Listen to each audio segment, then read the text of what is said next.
नमस्कार, मैं हूं जर्नलिस्ट राजन। दोस्तों, आज अंतिम सुनवाई और आदेश के लिए लिस्ट लगी थी तहसीलदार के कोर्ट में और जम कर के बहस भी होती है। दोनों पक्ष के वकील जो है आमने-सामने होते हैं और जो अधिवक्ता सतवीर सिंह हैं, वो भी लगातार जो है ये कहते हैं कि हाँ, आज आदेश कर दीजिए, क्योंकि अब सारे साक्ष्य संकलन भी हो चुके हैं, तो अब कोई जो है तारीख देने का औचित्य ही नहीं बनता है और सीधा का सीधा फाइल जो है वो आदेश में भेजिए, आदेश सुरक्षित रखिए और जल्दी ही इस पे जो है आदेश सुनाइए और उस मकान को लाइए। लेकिन उसके बावजूद फिर जो है तहसीलदार साहब एक बार फिर से स्थलीय निरीक्षण की बात कर देते हैं कि नहीं, अभी स्थलीय निरीक्षण एक बार फिर होगा, तो स्थलीय निरीक्षण का आदेश वो दे देते हैं। ऐसे में परिवार, न सिर्फ परिवार बल्कि सभी लोग, जो लोग ये चाहते हैं कि हाँ, अनुराग के परिवार के साथ इंसाफ हो, न्याय मिले और वो विवाद की जो जड़ है लालता का, वो मकान वो गिराया जाए। ऐसे में सबको एक बार फिर से मायूसी हाथ लगी और सब अब साफ तौर पे खुलकर के ये कह रहे हैं कि कहीं न कहीं तहसीलदार के ऊपर या तो ऊपर से प्रेशर है या तो वो बिक गए हैं, जिसके चलते वो लगातार जो है इस तरह से तारीख पे तारीख दे रहे हैं और मामले को खींच रहे हैं, इसमें कोई सुनवाई नहीं कर रहे हैं। परिवार को भी बहुत उम्मीदें थी कि शायद आज जो है आदेश जो है सुरक्षित रख लिया जाए, क्योंकि पिछली तारीख जैसी थी और जो अधिवक्तागण थे सतवीर सिंह और दीपक सिंह, सबने यही कहा था साफ तौर पे कि अब इसमें जो है आदेश सुरक्षित रखा जाना है और कुछ नहीं होना है, क्योंकि साफ तौर पे तहसीलदार ने ये लिख दिया है कि अंतिम सुनवाई और आदेश। तो अंतिम सुनवाई जो है वो होनी थी, आदेश होना था, लेकिन फिर से उसमें अब जो है मांग लिया गया है फिर से एक बार स्थलीय निरीक्षण और अब 11 जून की तारीख पड़ गई है। स्वाति हमारे साथ है। बहन स्वाति, आज काफ़ी उम्मीदें थी कि आज कुछ फैसला आ जाएगा। हाँ, मतलब अभी पिछली डेट पे हमें ऐसा लगा था कि हाँ 2 तारीख को मतलब लास्ट डेट है, इस पे फ़ैसला होगा और सुनवाई हो जाएगी, फिर उसके बाद हमें मतलब कोर्ट का चक्कर नहीं काटना पड़ेगा। लेकिन अभी पता चला दोपहर में हमको लगभग 12:30 बजे के आसपास कि बहस होने के बाद भी उनको स्थलीय निरीक्षण के लिए मतलब उन्होंने बोला है कि स्थलीय निरीक्षण किया जाएगा। तो कहीं न कहीं हमको लगता है कि या तो उनके ऊपर मतलब ऊपर से प्रेशर हो, दबाव हो, या फिर वो खुद नहीं करना चाहते हैं या इसको लंबा खींचना चाहते हैं कि जितना लंबा खींचेंगे धीरे-धीरे मामला ठंडा पड़ जाएगा। अच्छा, आप भी पढ़ लिख रही हो और कैसे देखती हो जिस तरह से जब ये पूरा मामला हुआ उसके बाद जो है ऐसा भी नहीं कि आनन-फानन में तुरंत नोटिस चस्पा कर दी गई हो। 1 महीने का समय बीतता है तब ये नोटिस लगाई जाती है और पूरी टीम आती है राजस्व विभाग की, यहाँ पे जाँच करती है और स्थलीय निरीक्षण करने के बाद ही ये नोटिस चस्पा की गई रहती है। तो फिर से स्थलीय निरीक्षण दे दिया जाना कैसे देखती हो? देखिए, पहली बात तो मतलब 1 महीने 15 दिन हो गए थे हमारे भाई को मतलब ऐसा हुआ, तो फिर उसके बाद 1 महीने 15 दिन बाद नोटिस चस्पा की गई। स्थलीय निरीक्षण हुआ था, फिर मतलब घटना होने के कुछ दिन बाद ही यहाँ पे आए थे लोग, चौहद्दी वगैरह निकाल के ले गए, मतलब जितनी भी जानकारी उनसे हो सकी उतना इकट्ठा किए इस पूरे हमारे क्षेत्र के बारे में और फिर ले गए। फिर अभी बोल रहे हैं कि स्थलीय निरीक्षण कराएँगे, तो इसका मतलब है कि कहीं न कहीं ये चाहे मतलब दबाव में हो या फिर ये फैसला नहीं करना चाहते, आदेश नहीं करना चाहते कि हाँ, ये उसका घर गिरे। कैसा मतलब सुबह से एक उम्मीदें तो थी सबको कि हाँ, आज शायद फैसला आ जाए, लेकिन जब फिर से एक बार ये चीज़ पता चली तो कैसे हालात घर में, क्या माहौल? घर का माहौल तो मतलब हम बयाँ नहीं कर सकते हैं, लेकिन वो होता है ना जैसे कोई चीज़ हम आते-आते छिन गई हमसे। जैसे होता है कि किसी चीज़ के हम बहुत करीब हैं लेकिन फिर भी वो हमारी नहीं हो सकती, ऐसा फ़ील होता है हमको जब हमें एक लास्ट उम्मीद दी जाती है, फिर उसके बाद फिर हमें वही तारीख मिलती है। तो ऐसा लगता है कि ये लोग ना चाहते ही नहीं हैं, और अगर गरीब को भाई किसी गिरे को इतना ना गिराओ कि आप खुद उसकी निगाह में गिर जाओ, और ये अपराधियों का साथ दे रहे हैं, तो कभी न कभी हमको ऐसा लगता है कि ये हमें मजबूर कर रहे हैं कि आप भी इनके जैसा बनो। हमें ऐसा ये मजबूर कर रहे हैं, और भगवान ना करे भाई कि इनका जैसा हम अभी बोल रहे हैं कि हम भी इनके जैसा बने, ये दिन हमें देखना पड़े। नहीं तो इंसान चाहे तो क्या नहीं कर सकता है। तो कैसे उस समय जिलाधिकारी भी थे जब यहाँ पे पहुँचे हुए थे घर पे घटना के बाद, और लगातार आप लोग कई बार मुलाकात भी की और हर बार उन्होंने ये आश्वासन दिया कि हम आपके साथ हैं, आपके परिवार को इंसाफ मिलेगा। यहाँ तक कि खुद मंत्री गिरीश चंद्र यादव भी यहाँ पे आए हुए थे और वो आर्थिक सहायता का चेक भी दिए थे और उस समय भी उन्होंने आश्वासन दिया था कि नहीं, आवास वगैरह भी मिलेगा, सब कुछ कहा था। तो कुछ मिला, कुछ हुआ धरातल पे, कुछ नज़र आ रहा है? हमको तो नहीं दिख रहा, अगर आपको आ रहा है तो आप बताइए, या फिर उनको जो बोल के गए थे उनको दिख रहा हो, या तो उनकी फ़ाइल में कहीं लिखा गया हो तो वो हमको दिखाएँ। और आश्वासन देने के लिए देखिए मैटर आपका है तो दर्द आपको होगा। ये लोग बस आएँगे, आश्वासन देंगे और माहौल बनाते हैं, जैसे होता है ना कि हम आए और माहौल बनाए फिर हम निकल गए, यही होता है। गरीब परिवार है, अगर वो बिलख रहा है, अरे यार हमसे क्या मतलब। तो क्या लगता है कि तहसीलदार के न्यायालय से आपका भरोसा उठ रहा है, टूट रहा है भरोसा? भरोसा था, 1 हफ्ते तक था। 1 हफ्ते के बाद हमने देखा कि भाई फिर वही तारीख ही देखनी पड़ेगी हमको, तो भरोसा तो मेरा टूट चुका था बहुत पहले ही। हम आज भी बोल रहे हैं और हमारे जितने भी इंटरव्यू हैं हमने सब में बोला था कि इनके ऊपर भरोसा करना मतलब खुद को खाई में धकेलना ऐसा होता है। तो भरोसा था नहीं, जैसे ये लगता है ना कि हाँ शायद ये हमारे ऊपर तरस खाएं, शायद हम तरस खाएं। तरस खाएं हमारे ऊपर भाई, क्योंकि हम गए गुजरे लोग हैं ना, हम गए गुजरे हैं भाई, हमारे ऊपर ये तरस खाएं तो हो सकता है कुछ हमारे हित में सुनवाई कर दें, लेकिन नहीं करेंगे ना। हम बस एक रिक्वेस्ट करना चाहते हैं, कभी ये अंधेरी कोठरी में बैठ के तहसीलदार साहब अपने सीने पे हाथ रख के पूछेंगे कि किसी का लाल उसके आँख के सामने हलाल हो जाए, फिर कैसा महसूस होता है, फिर उनको फील होगा भाई कि किसी का दर्द क्या होता है। ऐसे कहने को तो हम आए देखे, अरे यार छोड़ो, इतनी बहुत सारी घटनाएं होती हैं। आप जिस कुर्सी पे बैठे हो उस कुर्सी के लिए कम से कम सही काम करो भाई, किसी को इतना लंबा ना घसीटो कि वो मजबूर हो जाए गुंडागर्दी पे।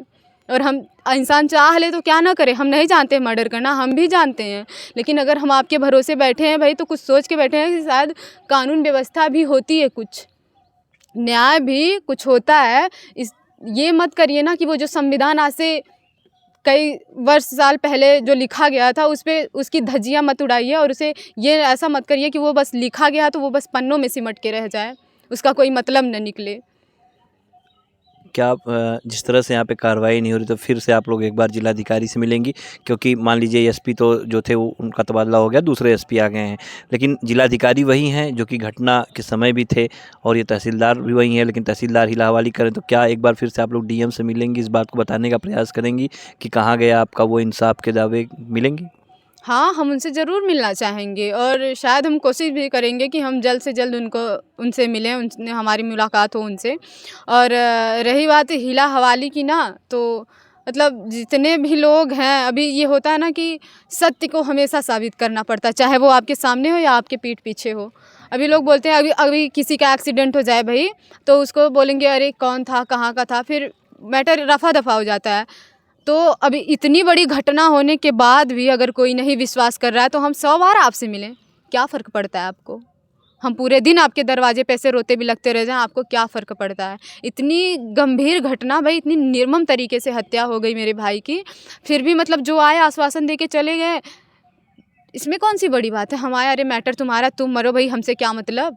हमसे अपने काम से मतलब है। हम जिस कुर्सी पे बैठे हैं, हम सही बता दें, ये कहना नहीं चाहिए, हम समझ आते हैं अगर हमारी बात उनको बुरी लगे तो, लेकिन वो जिस कुर्सी पे बैठे हैं ना, शायद वो खुद को ना मतलब ऐसा कर रहे हैं कि जैसे हम गलत काम कर रहे हैं, लेकिन हम बता नहीं सकते हैं। वो बखूबी जानते हैं, वो जैसा करते हैं, जो जैसा करता है। एहसास होगा उनको भी इस बात का कि हाँ गलत का साथ दे रहे हैं। ऐसा मैं बोल रही हूँ भाई, वो उनको एहसास है, उनको पूरी तरह से फील हो रहा है भाई कि हमने गलत किया है और हम गलत कर रहे हैं अगर हम अपराधियों का साथ दे रहे हैं, चाहे तहसीलदार साहब हो या कोई और हो, ठीक। लेकिन वो झुठला रहे हैं खुद को कि नहीं हम नहीं कर रहे हैं, नहीं हम, आपके हाथ में है ना, आप चाहे तो आप कर सकते हैं आदेश पे फाइल, लेकिन आप नहीं करेंगे। हम तो यही कहेंगे कि लगता है कि सर आप भी बिक चुके हैं। अभी मैं क्या बोलूँ, मेरे पास एक ही शब्द है ना, आप बिक चुके हैं। कोई कितना भी कठोर व्यक्ति रहेगा, अगर उसके सामने आप पैसा रख दो, वो खड़े के खड़े बिक जाएगा, उसकी औकात से ऊपर अब आप बस पैसा दिखाओ। ऐसा हमने अभी 6-7 महीनों में हमने देख लिया भाई, साबित कर दिए लोग। हमको देखने की कोई ज़रूरत नहीं, लोग खुद साबित कर दिए हमारे सामने कि हाँ हम बिक चुके हैं, हमारे लिए तुम्हारा मैटर नहीं, तुम्हारा भाई नहीं, तुम्हारी तकलीफ़ नहीं, हमारे लिए सिर्फ हमें पैसा मैटर करता है। आज परिवार, माँ को भी बड़ी उम्मीद रही होगी कि शायद कोई आदेश आ जाए, पापा को भी उम्मीद रही होगी, वो जा भी नहीं पा रहे हैं इस समय जो है कोर्ट, लेकिन फिर तारीख मिलती है। कैसे हालात हैं घर के, माँ कैसी है? माँ भाई, माँ का कलेजा ही जानता है कि जिसके लिए हमने 20 साल इतनी कठिन तपस्या की और फिर ऐसे अचानक से बिना कुछ बोले, बिना कुछ बताए मेरे हाथों से हलाल हो गया, वो उस माँ का दर्द कोई नहीं समझ सकता। हम खुद एक लड़की हैं, लेकिन हम खुद नहीं समझ पाते हैं कि उसको कितना दर्द है। हम बस समझाते हैं ना, तो बस यही बोलती है मम्मी हमारी, क्या दे के समझा रही हो, क्या है तुम्हारे पास?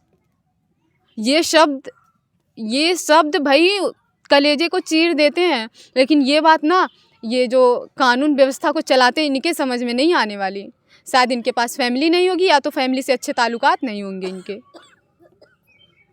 एक सवाल और लेना चाहेंगे। आराधना जो छोटी बहन है, वो खेलती थी, लेकिन घटना के बाद से खेलना छोड़ दिया था। उसने भी कहा था कि मैं खेलूंगी नहीं, 7 महीने का समय बीत गया। क्या फिर कभी खेलने की तरफ उसका मन हुआ या नहीं खेलती अब? नहीं खेलेगी वो। और मन की बात क्या है, अरे भाई हमारे जीने की वजह छिन गई हमसे।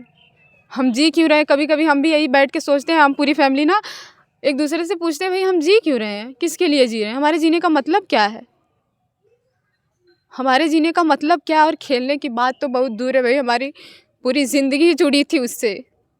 हमारे जीने की वजह अनुराग, मतलब भाई कुछ भी, पूरी लाइफ थी हमारी वो। किसी को ऐसे मेरे सामने ऐसे, अरे भाई हम खाना खाने को बुलाने जा रहे हैं और उसको लोग खा गए। हमने जो फील किया और हम जो घुट घुट के मरते हैं ना, उसे कोई नहीं फील कर सकता। और मैं भगवान न करे कि तहसीलदार साहब के साथ भी ऐसा गुजरे। और जिस दिन, सही बता दे तो मैंने बहुत जगह देखा है कि मेरी दुआएं और बददुआएं दोनों बहुत तेज़ काम करती हैं। कभी अगर ऐसी घटना हो गई उनके साथ, नहीं तो किसी के भी साथ ना, उनके परिवार में ही किसी के साथ हुई, तो उस दिन उनको दर्द पता चलेगा भाई किसी को खोने का दर्द कैसा होता है। आदमी वृद्धावस्था में मरता, वो दर्द अलग होता है भाई। किसी के लिए हमने 20 साल तपस्या की है, 16-17 साल हमने राखी के लिए ऐसे वेट किया है हमने। हम जान रहे हैं ना भाई उसको खोने का गम क्या है, उसको खोने के बाद हमारे ऊपर क्या बीत रही है। लोगों का क्या है, वो पेन पकड़ के आदेश करने में क्या जा रहे हैं भाई। जो चीज़ें आपके हाथ में, हम आपकी ज़िंदगी या आपकी प्रॉपर्टी या कुछ थोड़ी मांग रहे हैं, हम बस कह रहे हैं कि भाई कुछ हमारे हित में कर दो जो तुम्हारे हाथ में है। तो देखिए ये स्वाति हैं और आंखें नम हो जा रही हैं कहते कहते इनकी। और अब हम क्या कहें, शब्द नहीं है हमारे पास किन शब्दों में इस दर्द को बयां करें। फ़िलहाल इतना कहेंगे कि तहसीलदार साहब 11 तारीख को आपने तारीख दी है और उम्मीद करेंगे कि शायद उस दिन आपका ज़मीर जाग जाए और आप कोई ऐसी खबर, कोई ऐसी आदेश करें जिससे इस परिवार के ज़ख्मों पे मरहम लग सके, क्योंकि परिवार के ज़ख्म तो आप सिल नहीं सकते।